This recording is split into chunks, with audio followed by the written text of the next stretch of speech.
বাড়িটির নাম মন ভুলানো কাঠের বাড়ি। কথার কথা নয়, কাঠ দিয়েই নির্মিত 5 তলায় বাড়িটি আসলেই মন ভরিয়ে দেওয়ার মতো। পর্যটক আকর্ষণে কুষ্টিয়ার শিলাইদহে নির্মাণ করা হয়েছে এই বাড়িটি। এ বাড়িতে স্থান পেয়েছে ইসলামী ও দেশীয় সংস্কৃতির নানা সামগ্রী। সেখানে প্রতিদিনই ভিড় করছে অসংখ্য মানুষ। অনেক সুন্দর, কাঠের বাড়ি দেখে অনেক ভালো লাগছে, অনেক সুন্দর দেখতে। হ্যাঁ, এরকম ঐতিহ্যবাহী বাড়ি কোথাও দেখি নাই। তো আমরা এখানে ঘুরতে আসছি। সাধারণত শিলাইদহ কুঠি বাড়িতে আসা হতো, কিন্তু এখন নতুন একটা আকর্ষণ অ্যাড হয়েছে। এটা আসলে সত্যি অন্যরকম একটা অনুভূতি আমাদের এখানে এসে। শিলাইদহ রবীন্দ্র কুঠিবাড়ির অদূরে 12 শতক জায়গার উপর 2 বছরের প্রচেষ্টায় এই কাঠের বাড়িটি নির্মাণ করেছেন স্থানীয় বাসিন্দা আব্দুর রশিদ জোয়ারদার। 2019 সালের জানুয়ারিতে দর্শনার্থীদের জন্য খুলে দেওয়া হয় প্রায় 35 ফুট উচ্চতার 5 তলা এই বাড়িটি। বাড়ি তৈরিতে ব্যবহার করা হয়েছে মেহগনি, কেরোসিন, শাল ও তাল গাছের কাঠ।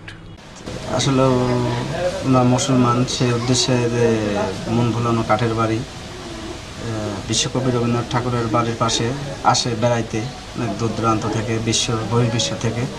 বা ভাবলাম যে পাশাপাশি আর একটা মনে হয় ব্যতিক্রম প্রতিষ্ঠান কাঠ দিয়ে করলে মনে হয় ভালো। এই জন্য আর কি এই কাঠ দিয়ে প্রতিষ্ঠানটা আমি শুরু করি। 19 সালে প্রতিষ্ঠানটা উদ্বোধন করা হয়। আজ পর্যন্ত মোটামুটি দর্শনার্থীদের ভালো সারা আছে। যাই হোক, আরও ইসলামিক একটা পার্ক করবে, পার্কটা আর্থিক সমস্যার কারণে করতে পারছি না। 50 লাখের উপরে আর কি খরচা হয়েছে। ইসলামের বিভিন্ন ধরনের দেখার মতন এক কথায় যে সেইগুলো তৈরি করা হয়েছে। বাড়ির নিচ তলায় ছোট্ট রেস্টুরেন্ট, আর বাকি তলাগুলোতে রয়েছে ইসলামী সংস্কৃতির নানা সুভেনি আর বাংলার ইতিহাস ঐতিহ্য বহনকারী নানা নিদর্শন, যা দেখে মুগ্ধ দর্শনার্থীরা।